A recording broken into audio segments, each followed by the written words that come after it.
Assalamualaikum warahmatullahi wabarakatuh. Salam sejahtera. Bertemu lagi dengan saya di channel Cerita Misterius. Pada kesempatan ini, saya akan membawakan kisah misteri yang berjudul Akibat Buang Hajat di Kerajaan Jin. Seperti apa kisahnya? Namun sebelum kita masuk ke dalam ceritanya, nama dan tempatnya disamarkan semua, dan tak perlu kita berlama-lama lagi. Langsung saja, mari kita simak ceritanya. Sudah 2 hari, hewan ternak warga kampung Danduri hilang secara misterius. Puluhan ayam lenyap dari kandangnya. Kambing yang dipelihara bertahun-tahun juga hilang semua. Belum lagi kerbau. Ada 10 ekor yang hilang secara misterius. Entah kemana, sama sekali tidak meninggalkan jejak. Namun mereka sangat yakin pasti ada maling di kampung mereka. Warga kampung sepakat untuk memperbanyak pos ronda. Setiap malam para pemuda dan juga bapak-bapak bergantian menjaga kampung. Mereka sangat hati-hati jika ada orang asing yang masuk ke kampung mereka. Tapi anehnya, selama ronda itu dilakukan, tidak ada tanda-tanda maling di kampung itu. Selama 1 minggu berjaga, tidak satupun orang asing yang masuk ke kampungnya. Kasus hilangnya hewan ternak belum terpecahkan. Tapi sudah muncul kasus baru. Banyak warga yang melapor kepada ketua RT kalau warung mereka kemalingan. Barang dagangan mereka banyak yang hilang.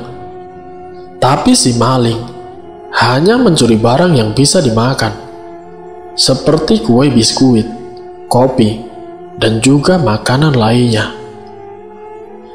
Kejadian ini benar-benar menggemparkan seluruh warga kampung. Mereka bahkan menambahkan gembok pada pintu rumah mereka, agar maling tidak bisa masuk. Bukan pintu saja, tapi jendela juga ikut digembok. Pak Masyuri sebagai ketua RT mulai kebingungan. Dia heran siapa yang sudah melakukan semua ini. Minggu berikutnya, yang hilang adalah rokok. Banyak pemilik warung yang mengadu kepada Pak Masyuri kalau rokok di warung mereka ludes digondol maling.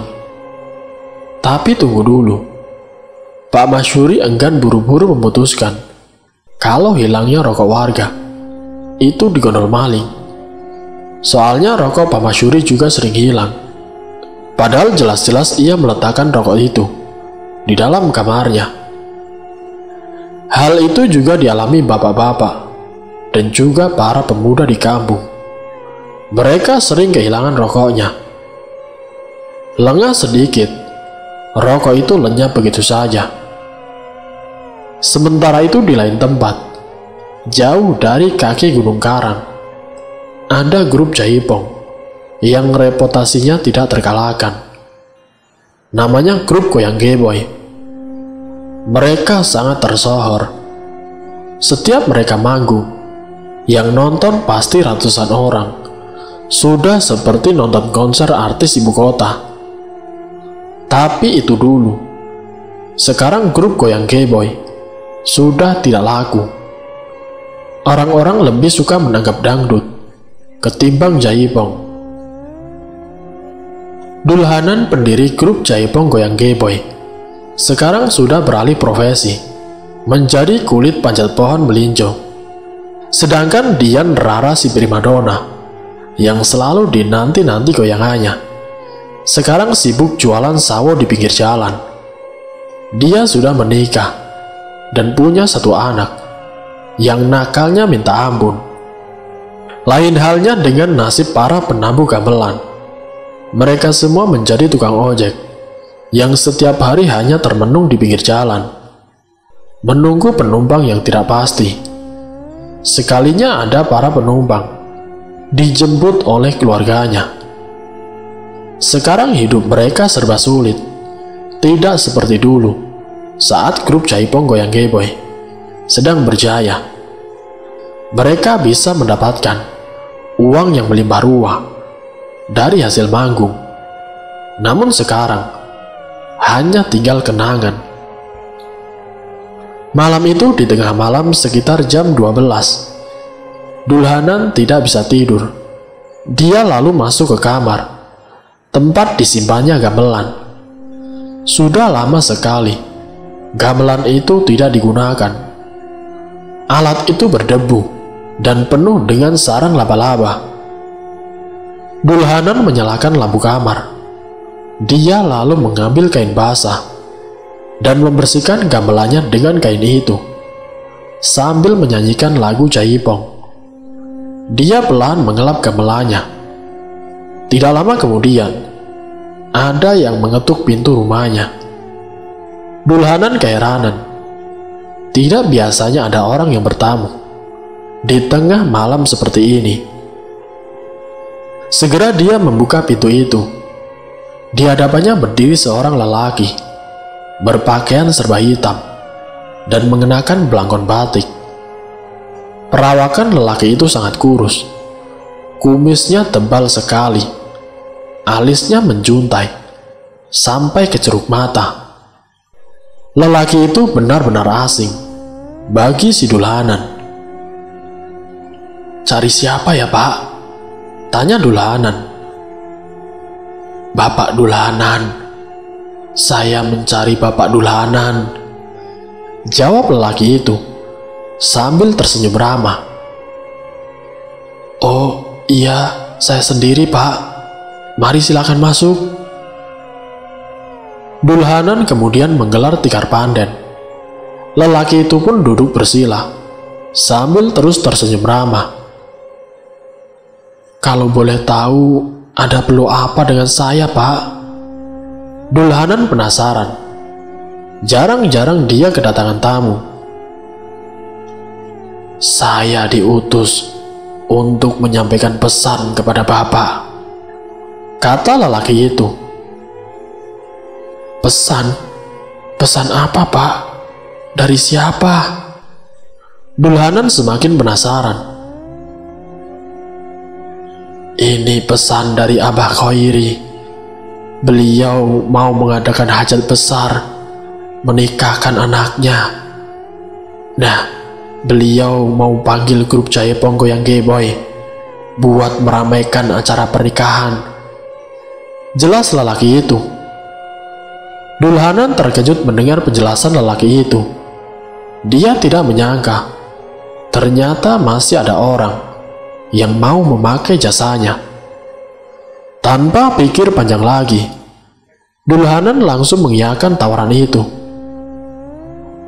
"Memangnya hajatannya kapan, Pak?"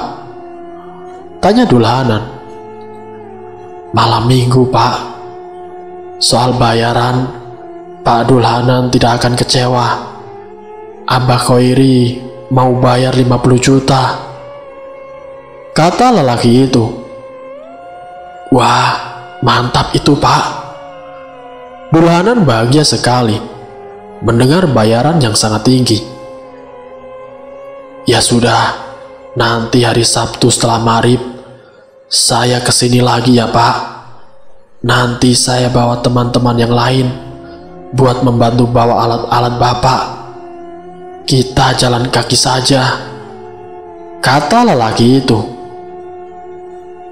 Tidak berlama-lama, lelaki itu pun pamit dari rumah Dulhanan. Saking senangnya, Dulhanan sampai lupa menanyakan siapa nama lelaki tadi. Namun itu tidak penting. Bagi Dulhanan, yang paling penting sekarang adalah uang. Dia yakin para personil grup Goyang Geboy pasti mau diajak manggung lagi. Besoknya Dulhanan berhasil mengumpulkan personilnya. Dian Rara, Bedu, Jaro, dan Sardi. Mereka senang sekali mendengar kabar dari Dulhanan. Apalagi saat diberitahu kalau bayarannya 50 juta. Pastilah yang mempunyai hajat ini adalah orang kaya. Sebelum maghrib mereka semua berkumpul di rumah Dulhanan. Tak perlu menunggu lama, lelaki yang tempo hari mendatangi Dulhanan. Ia sudah muncul. Dari kejauhan, dia tampak tersenyum ramah. Dia juga membawa 5 orang lainnya untuk menggotong alat musik jaipong. Selepas maghrib rombongan Dulhanan kemudian berangkat. Kata lelaki misterius itu, Abah Khairi tinggal di kampung Ciberang. Dulhanan belum pernah mendengar kampung itu. Dia pun manut saja. Yang penting dapat uang. Mereka pun tiba di kampung Danduri. Anehnya orang-orang kampung yang sedang ronda saat itu tiba-tiba lari berhamburan saat melihat rombongan Dulhanan. Yang orang-orang kampung lihat itu sangat di luar nalar. Alat jaipongan itu tampak melayang sendiri tanpa ada yang menggotongnya. "Kenapa mereka pada lari?" tanya Dian Rara. "Entahlah, mungkin mereka kira kita itu setan," jawab Dulhanan sambil tertawa. Rombongan itu akhirnya tiba di kampung Ciberang. Suasana di sana ramai sekali. Panggung besar sudah disiapkan untuk pentas jaipong. Bedu, Jaro, Sardi, dan Dulhanan langsung menabuh alat-alat jaipong. Dian Rara pun meliuk-liuk bergoyang dengan lincah. Penonton bersorak melihat goyangan Dian Rara. Satu persatu, penonton itu naik ke panggung untuk nyawer Dian Rara. Namun di tengah-tengah pertunjukan, tiba-tiba Bedu izin buang air kecil. Dia turun dari panggung dan segera mencari semak-semak. Saat sebelum Bedu naik kembali ke panggung, dia melihat seorang wanita yang cantik berdiri di antara pepohonan. Wanita itu berpakaian layaknya seperti sinden. Dia tersenyum ke arah Bedu. Perawakannya montok dan mantap, membuat Bedu terpukau. "Kemari," kata wanita itu sambil tersenyum. Tanpa pikir panjang lagi, Bedu menghampiri wanita itu. Ia dibawa masuk ke tengah hutan dan menghilang begitu saja. Keesokan paginya, para personel grup jaipong itu terkapar di atas semak-semak. Mereka tidak menyadari kalau semalam yang hajat itu adalah lelembut Gunung Karang. Dulhanan membuka matanya. Tepat di samping kanannya sudah ada segepok uang tunai sebesar 50 juta. Bukan hanya itu, Dulhanan juga dibekali puluhan 5 ekor ayam, 2 kambing, rokok berbagai merek, dan makanan dari warung. Dulhanan pun segera membangunkan personilnya. Bedu mana?" tanya Dulhanan. "Tidak tahu, Pak. Bukannya semalam manggung sama kita?" tanya si Sardi. "Iya, aku ingat betul," timbal Jaro. "Dian Rara ada?" tanya Dulhanan sambil menoleh ke sekeliling. "Itu dia, Pak," tunjuk Jaro. Dian Rara terkapar tidak sadar diri di atas semak-semak.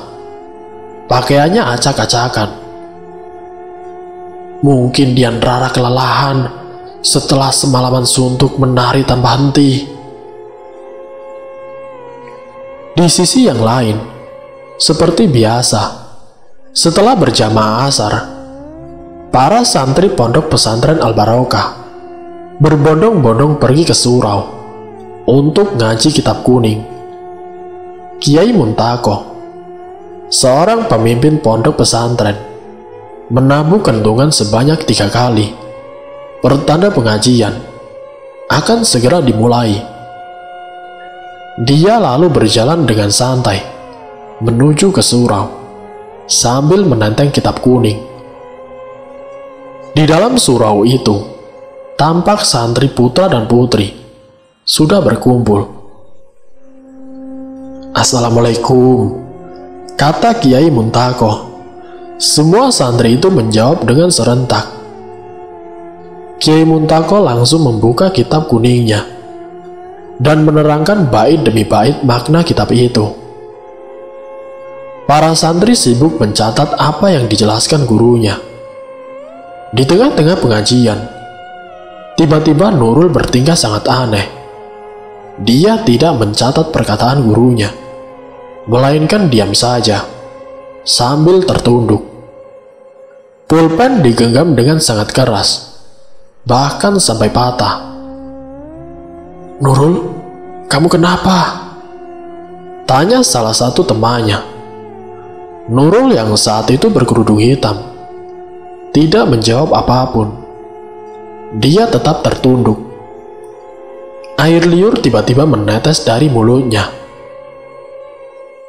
"Abi, lihat Nurul," kata salah satu santriwati.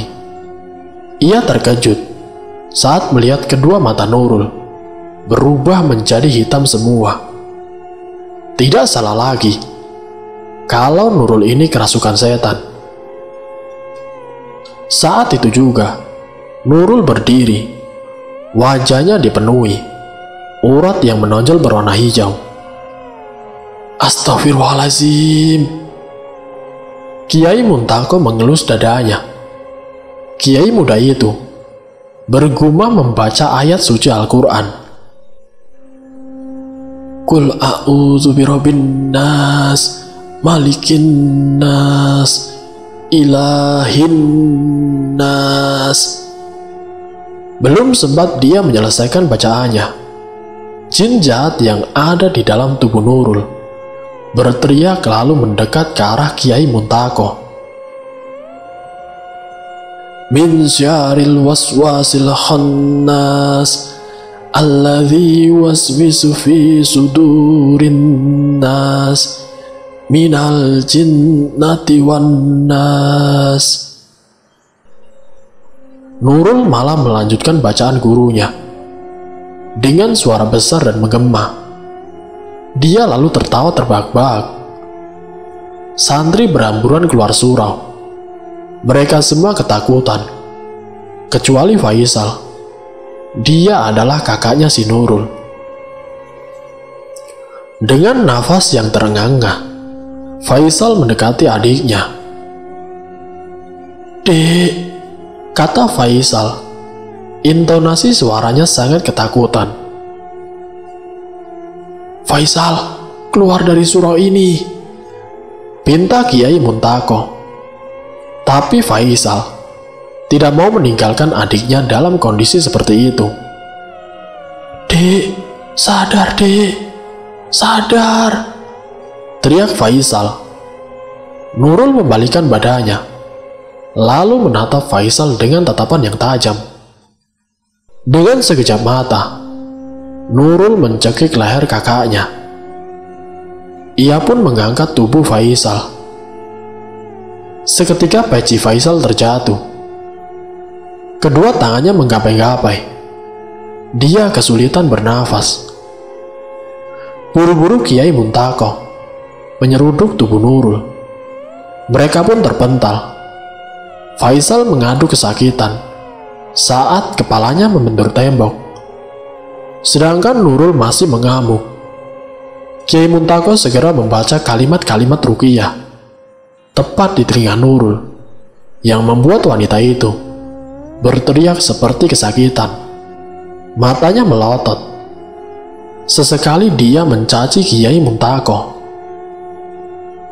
Tidak berselang lama, tubuh Nurul melunak. Kedua matanya perlahan terpejam. Dia pun tidak sadarkan diri. Kiai Muntako menyuruh Faisal untuk mengambil air. Buru-buru Faisal pergi ke dapur dan kembali dengan membawa segelas air putih. Air itu dibacakan doa-doa, lalu diusapkan ke wajah Nurul yang tampak pucat. Nurul pun dibawa ke asramanya. Sudah 2 tahun belakangan ini, Nurul sering sekali kesurupan. Ada jin jahat yang menempel di tubuhnya. Dia sudah beberapa kali diruqyah, tapi tidak kunjung sembuh. Dalam sebulan, Nurul bisa kesurupan 2-4 kali. Penyakit kesurupan itu disebabkan oleh kakeknya Nurul. Dulu kakeknya punya ilmu hitam dan memelihara banyak jin jahat. Sekarang salah satu jin yang pernah dipelihara kakeknya malah menempel di tubuh cucunya. Padahal Nurul ini masih muda, umurnya baru 18 tahun. Sedangkan kakaknya si Faisal berumur 24 tahun. Mereka berdua sudah 3 tahun nyantri di pondok pesantren Al-Barokah. Selama 2 tahun belakangan ini, Faisal selalu mencari cara untuk menyembuhkan penyakit adiknya. Namun tetap saja tidak berhasil. Adiknya masih sering kesurupan. Malam itu di asramanya, Nurul masih tidak sadarkan diri. Dari tadi sore, Nurul dirawat oleh sahabatnya, yaitu si Ririn. Ya, memang hanya dia santriwati yang berani mendekati si Nurul. Sedangkan yang lain takut karena Nurul sering kesurupan. Bahkan ada beberapa santriwati yang pindah pesantren gara-gara takut sama si Nurul.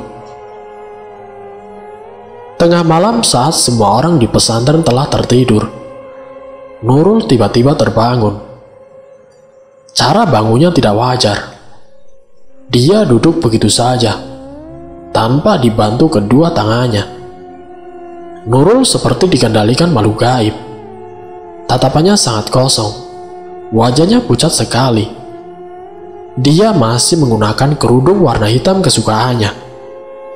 Nurul menoleh ke arah Ririn yang sedang tidur pulas.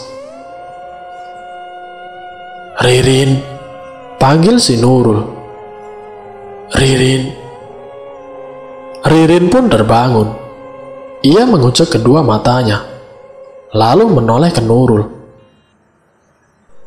"Kamu sudah sadar?" tanya Ririn. Nurul mengangguk. "Rin, anterin aku yuk," pinta si Nurul. "Kemana, Rul?" Ririn terbangun. Kini ia dalam posisi duduk.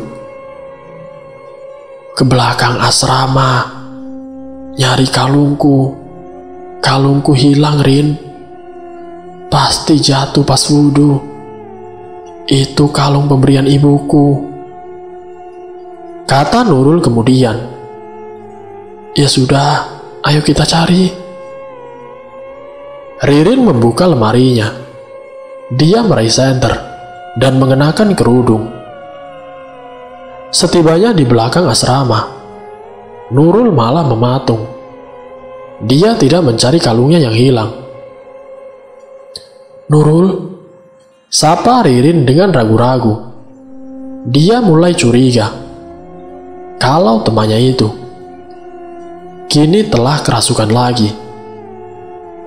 Nurul pun balik badan. Tampak wajahnya yang sangat menakutkan, sama seperti saat kesurupan tadi sore. Ririn menjerit ketakutan, dan dalam sekejap mata, Nurul menjenggut rambut temannya itu, lalu menariknya ke atas pohon mahoni. Wanita itu merayap seperti binatang. Dia benar-benar sudah dirasuki jin jahat. Ririn berteriak sekuat tenaga sambil menangis. Dia menggantung di atas dahan pohon itu, sementara Nurul menggerang-gerang seperti binatang buas. Tangan kanannya menjinjing rambut Ririn. Kiai Muntako beserta para santrinya yang mendengar jeritan dari Ririn berhamburan ke belakang asrama.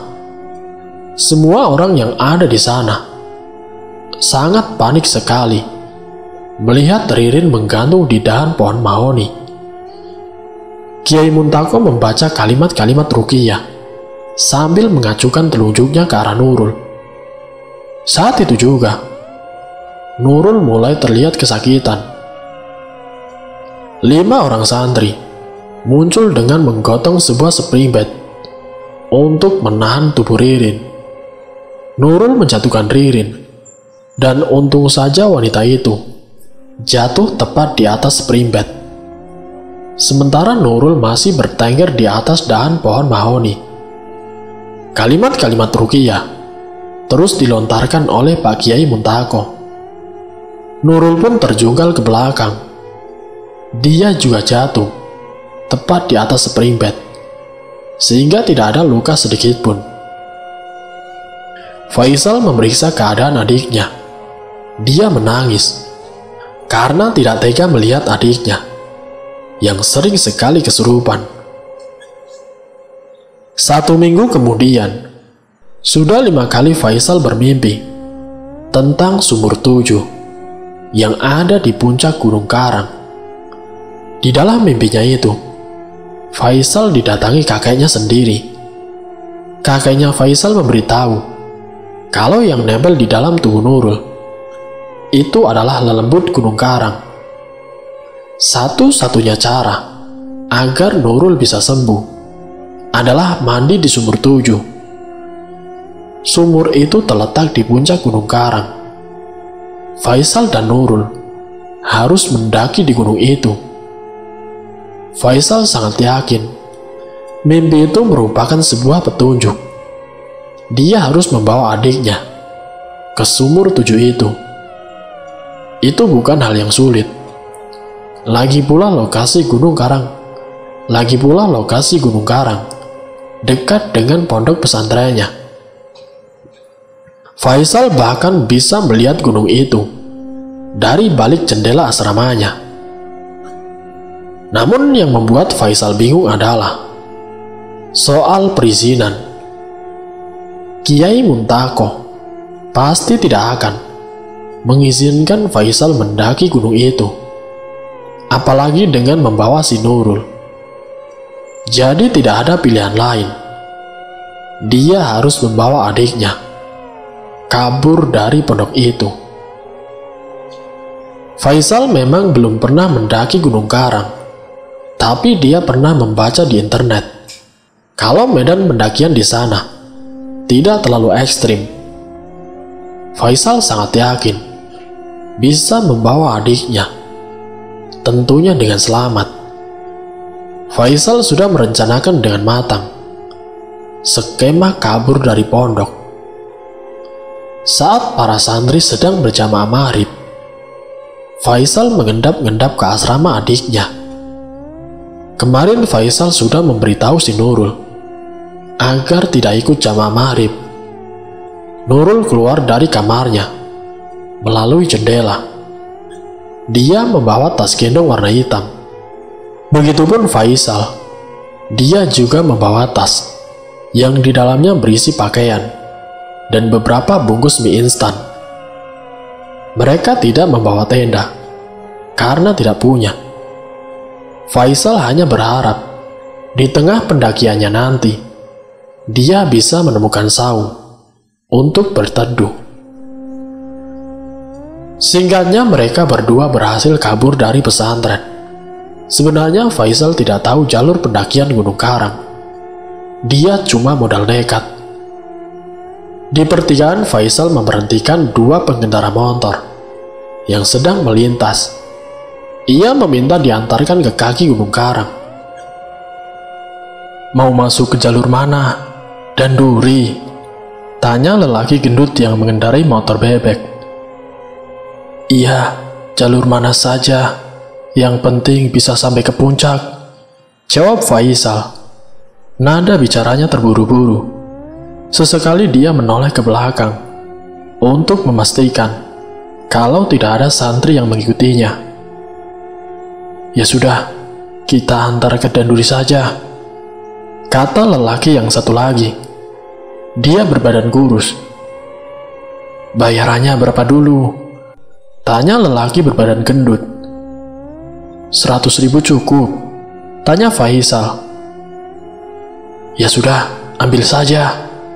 Lelaki berbadan kurus kemudian menyetujuinya.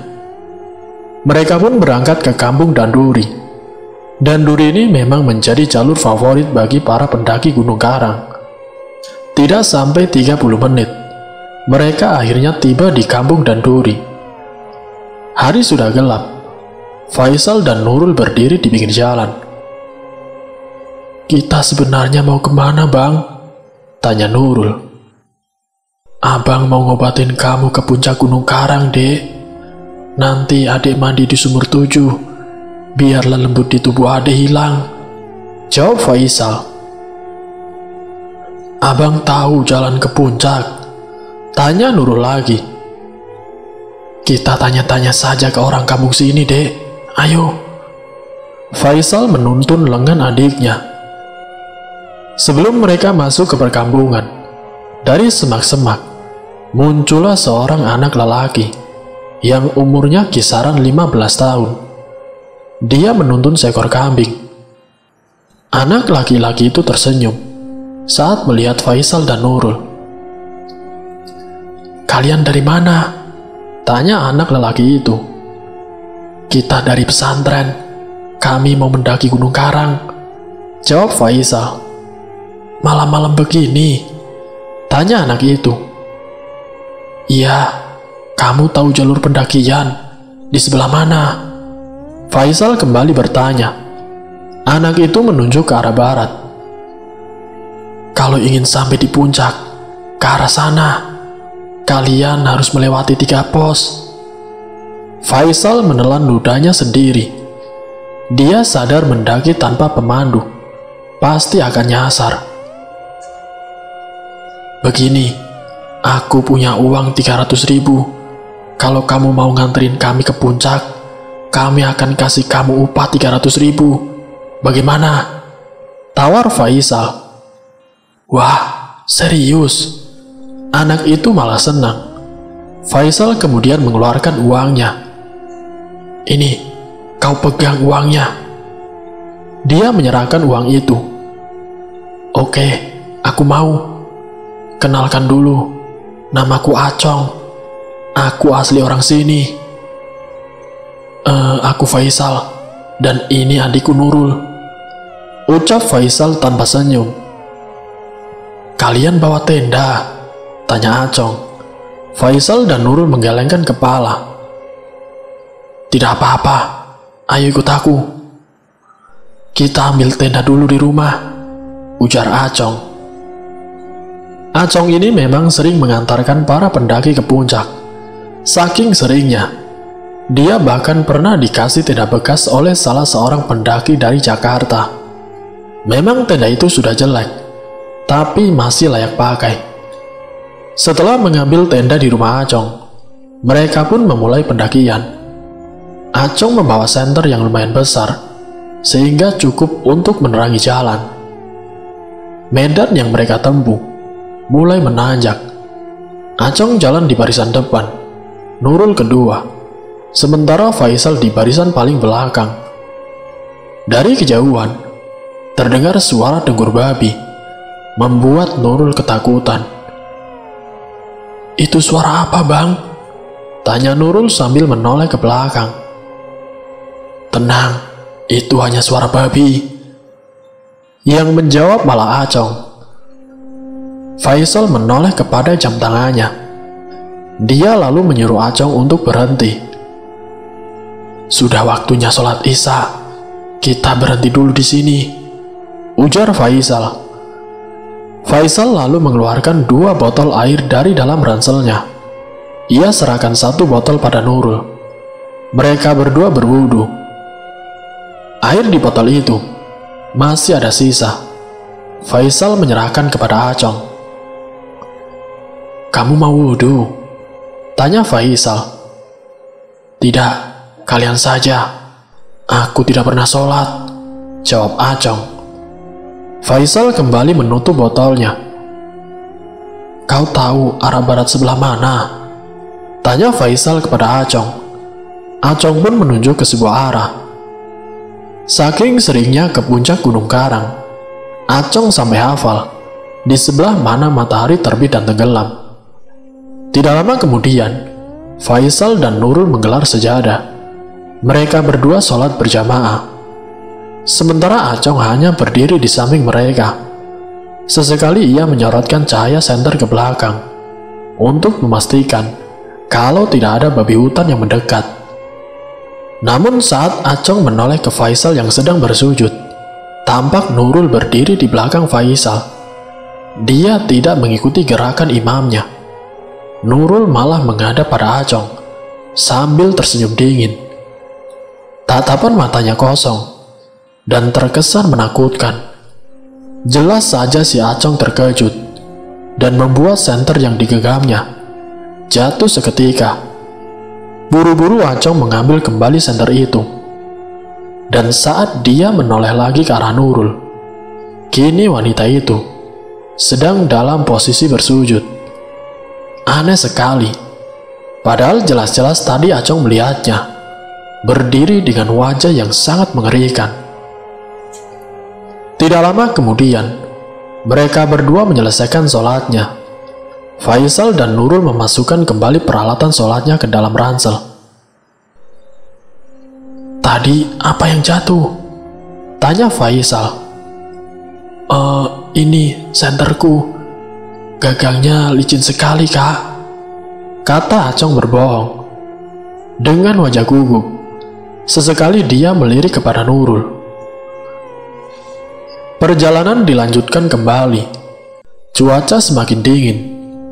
Faisal menyuruh adiknya untuk mengenakan jaket. Acong sepertinya sudah biasa dengan cuaca seperti ini. Walaupun hanya mengenakan kaos, Acong sama sekali tidak kedinginan.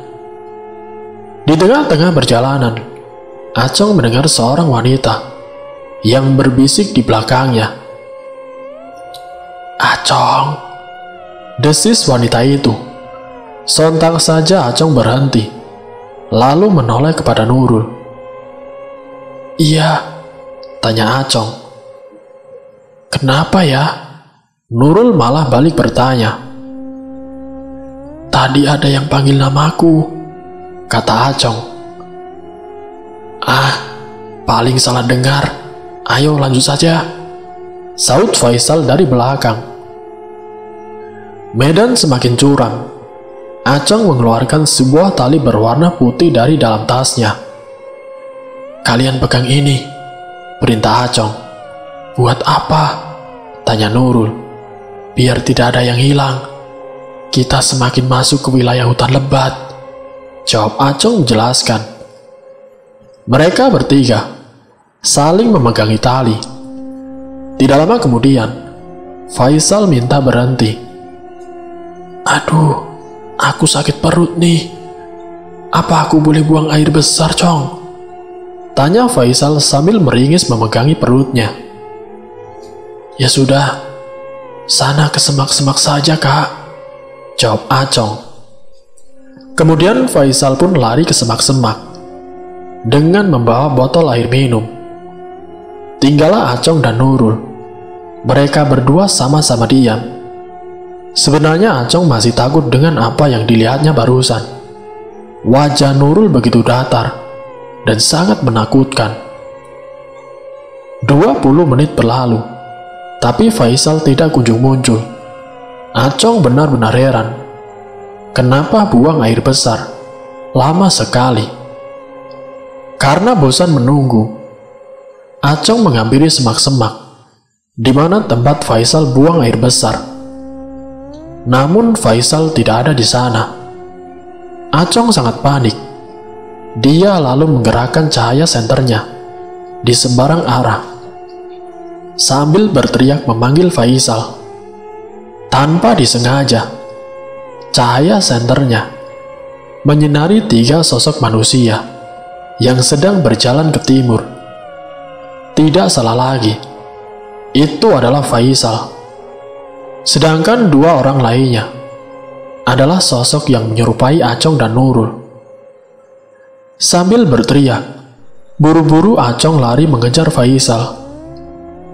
"Kak Faisal! Kak Faisal!"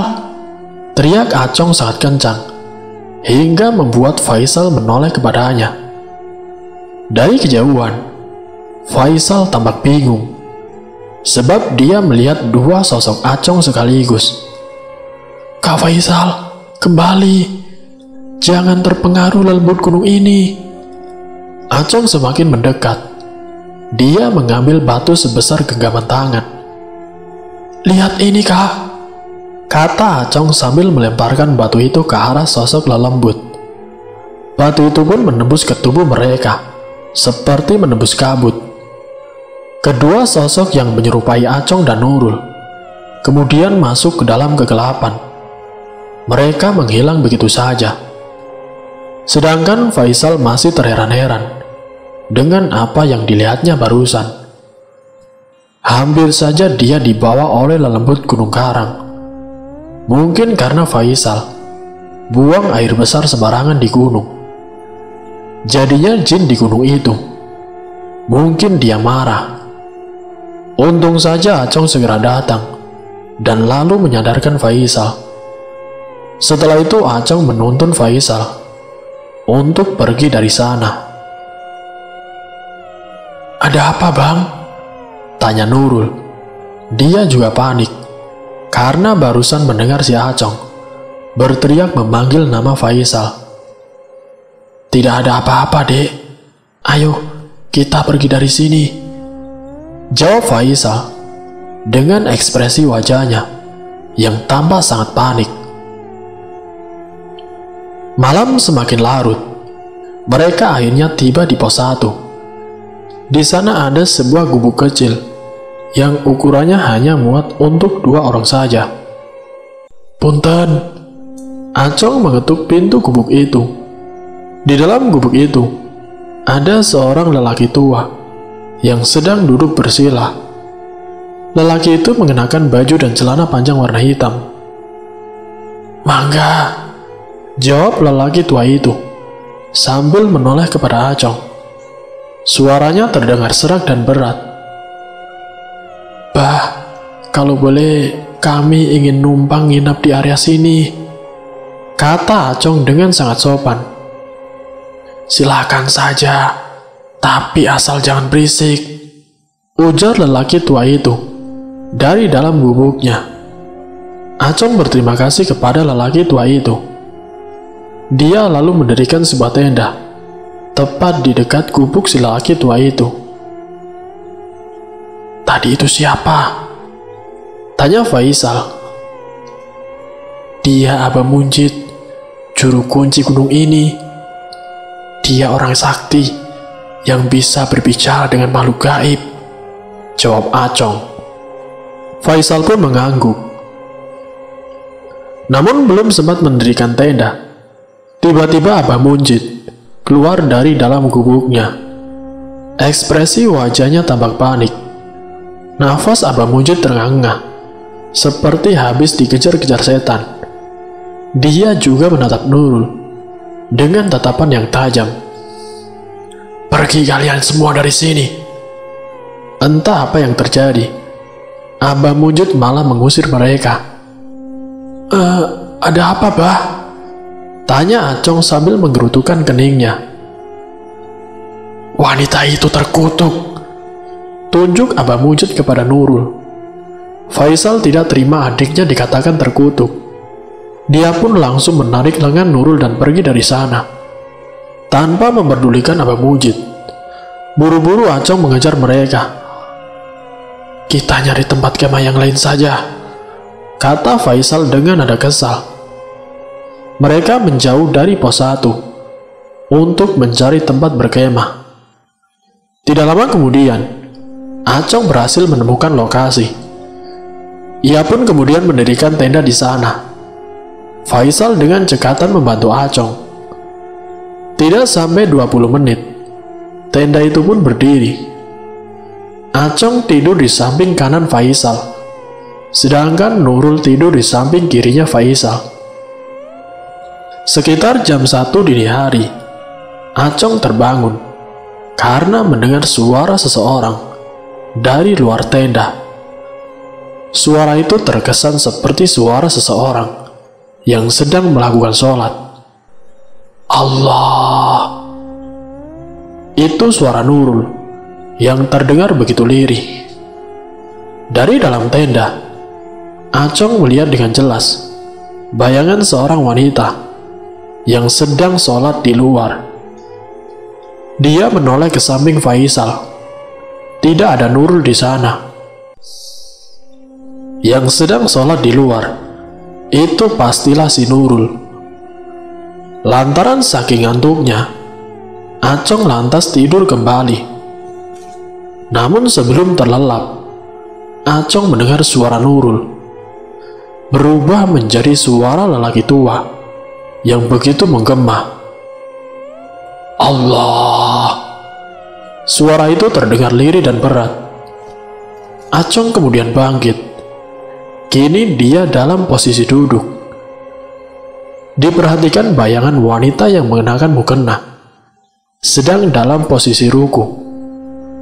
Karena penasaran, pelan-pelan Acong merayap mendekati pintu tenda. Dia membuka sedikit kain tenda. Tapi anehnya, sosok wanita yang sedang sholat tadi malah menghilang, entah kemana. Cari saya ya. Entah dari mana datangnya, Nurul tiba-tiba duduk di dalam tenda. Dia masih memakai mukena. Wajahnya sangat pucat. Kedua bola matanya hitam semua. Melihat wajah Nurul yang menakutkan, seketika saja Acong kencing di celana. Dia ingin berteriak, tapi tidak bisa. Suaranya seakan tercekat di tenggorokan. Acong buru-buru membangunkan Faisal. Dia sangat ketakutan melihat wajah Nurul seperti itu. Faisal yang saat itu masih dalam keadaan kantuk langsung merogoh rangselnya dan mengeluarkan sebuah Al-Quran kecil. Faisal mengarahkan kitab suci itu ke wajah adiknya sambil membaca ayat kursi. Namun bukannya takut, Nurul malah semakin brutal. Dia mencekik leher kakaknya sendiri. Acong merasa panik. Dia mencoba menghentikan serangan dari Nurul, tapi Acong sendiri malah terjungkal. Tenaga Nurul sangat tidak wajar. Faisal semakin tercekik dan kesulitan untuk bernafas.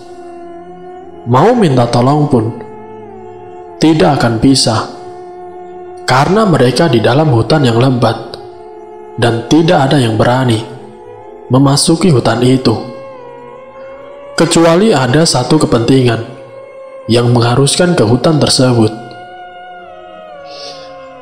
Jam sudah menunjukkan pukul 3 dini hari. Keadaan Nurul sudah kembali normal setelah dibacakan ayat-ayat suci Al-Quran. Lantas mereka memutuskan untuk segera ke puncak. Langkah kaki ketiganya semakin pasti mengarah ke kaki Gunung Karang. Perkampungan di bawah gunung itu sudah dilaluinya.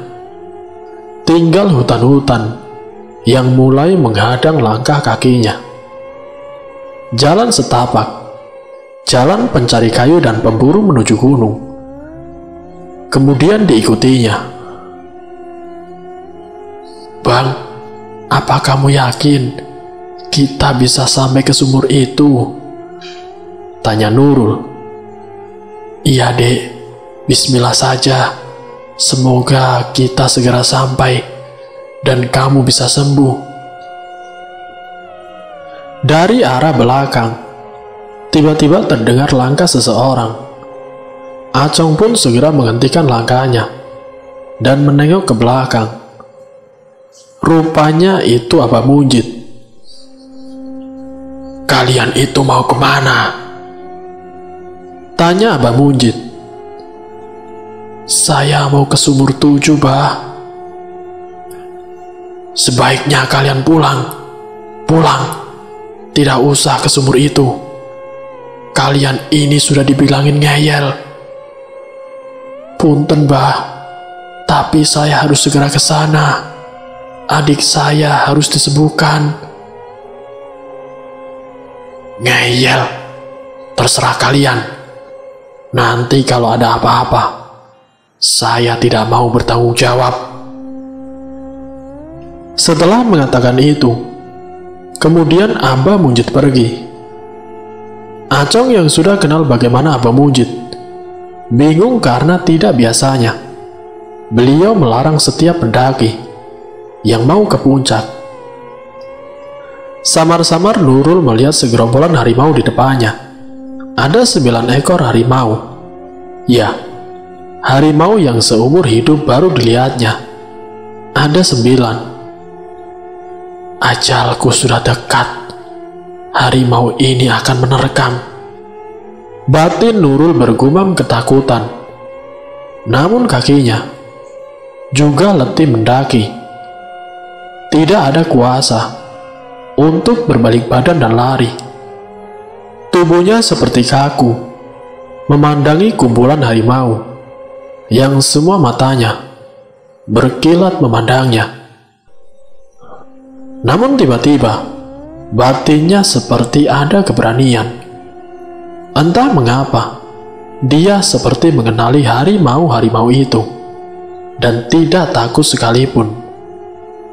Salah satu harimau yang punggungnya ada corak putih, dan tubuhnya paling besar, menghampirinya perlahan. Taring-taring besar harimau itu seperti belati. Harimau itu hanya 1 langkah lagi di depannya, semakin mendekat, hingga kepala harimau hampir menyentuhnya. Lidah harimau itu menjulur, menjilat tangan Nurul. Akhirnya sudah datang. Tiba-tiba harimau itu bersuara. Nurul terkejut bukan kepalang. Suara siapa itu? Harimau inikah yang bersuara? Bang, Faisal yang berada di belakangnya kaget melihat adiknya yang sudah pucat. Cong, berhenti dulu, Cong. Kini tubuh Nurul lunglai. Kakinya tidak ada tenaga. Ambruk dengan kepala menunduk. Harimau itu terus menjelati tubuh Nurul. Beberapa harimau yang lain juga ikut menghampirinya. Mereka juga ikut menjilati bagian-bagian tubuh bocah yang hanya tersisa tulang dilapisi kulit itu. Kesadaran Nurul pun telah hilang. Saat terbangun, dirinya sudah berada di atas ranjang bambu dalam sebuah kamar sempit berdinding bilik bambu. Matanya menerawang ke sekitar kamar sempit itu. Di mana aku? Di mana harimau yang memakanku? Kata Nurul dalam hati. Masih dalam kebingungannya, seorang pria tua masuk ke kamar dan menyodorkan segelas air dan sepiring singkong bertabur kelapa. Makan dulu, kata Abah Munjid yang sudah rentah itu. Dengan canggung Nurul meraih singkong itu. Mulutnya mulai mengunyah. Rasa lapar yang tidak tertahan membuat Nurul tidak memperhatikan kehadiran seorang pria tegap yang masuk ke kamar itu. Sudah sehat lagi kan, Bah? Kata Faisal dengan kepala menunduk. Segan kepada Abah Munjid. Sudah, sebentar lagi juga pulih. Kalian boleh turun dan jaga di bawah. Biar aku yang mengurus adikmu. Faisal, seorang yang sulit percaya dengan orang lain. Ia bingung dan juga khawatir jika meninggalkan adiknya bersama Abah Munjid. Ikuti saja, Kak. Abah Munjid ini orang sakti. Saran dari Acong. Dengan ragu-ragu, Faisal pun menuruti saran Acong. Sambil membopong adiknya, Faisal masuk ke dalam hutan, mengikuti Abah Munjid. Acong juga ikut ke sana, Dia jalan di barisan paling belakang. Tidak lama kemudian, mereka tiba di sebuah lokasi yang sangat asing bagi Acong. Itu seperti sebuah lahan kosong. Di tengah-tengah lahan itu, ada 3 batang pohon pisang yang diletakkan berdempetan. Abah Mujid pun berlalu diikuti 8 temannya. Tubuh manusia mereka kembali menjadi harimau. Tubuh mereka menghilang, tepat di rimbunan pohon, kembali turun ke kaki Gunung Karang. Usai menghabiskan singkongnya, Abah Mujid duduk di dekat Nurul. Nurul sekarang tinggal di sini bersama Aki. Namanya Ki Gantang. Beliau tinggal di sini sendirian. Kamu jadi cucu Aki di sini. Belajar sholat, belajar ngaji, makan seadanya. Kata Ki Gantang, kamu harus sabar. Doakan bapak dan ibumu dan juga kakekmu agar tenang di alamnya. Nurul pun mengangguk. Dia juga tidak tahu meski kemana lagi. Dari perbincangan mereka selanjutnya, Ki Gantang ternyata ulama besar yang mengasingkan diri dari keramaian. Sejak saat itu, Nurul dimandikan di 7 sumur dan digembleng ilmu keagamaan dan juga kebatinan. Dia begitu tekun mempelajari ilmu agama, Al-Quran, hadis, tafsir, dan kitab-kitab kuning lainnya adalah makanan sehari-hari Nurul, dari muda hingga menjelang dewasa. Sementara dengan Faisal, kini hidup di desa Danduri bersama si Acong. Alhamdulillahnya Abah Mujid masih ada rasa belas kasihnya pada mereka. Karena jika tidak, Faisal pasti sudah tergeletak, tidak bernyawa, karena ia sudah buang hajat sembarangan. Sama halnya dengan Dian Rara dan Bedu. Mereka meninggal karena ruhnya diambil oleh lelembut Gunung Karang. Siapa yang melanggar aturan, maka harus terima resikonya. Bagi siapapun yang tidak mematuhi aturan, maka dengan siap, para lelembut Gunung Karang akan meneror orang itu. Sama halnya dengan desa Danduri. Banyak warga sana yang melanggar aturan, mulai dari menebang pohon sembarangan, buang puntung rokok saat berkebun, dan banyak warga sana yang dengan sengaja membuang hajatnya di sana. Semua hewan ternak yang hilang, rokok yang hilang, itu semua adalah teror lelembut Gunung Karang. Sulit untuk menyadarkan warga sana yang acuh dengan peraturan. Abah Mujid pun pernah mengingatkan, namun dengan tegas. Warga Danduri menyelanya. Di dalam dimensi gaib, terbagi menjadi 2, yaitu alam putih dan juga alam hitam. Alam putih dihuni oleh para wali dan karuhun, bahkan raja-raja jin dari golongan Islam mengemudi alam tersebut. Namun sebaliknya, alam hitam dihuni oleh para raja-raja makhluk gaib yang bukan dari golongan Islam. Tidak heran jika Gunung Karang menjadi pusat kekuatan yang ada di Banten, karena Gunung Karang menjadi tempat berkumpulnya para makhluk dari berbagai golongan yang memiliki kesaktian dan juga kekuatan yang sangat dahsyat sekali. Semoga dari kisah ini kita dapat mengambil pelajarannya. Wassalamualaikum warahmatullahi wabarakatuh.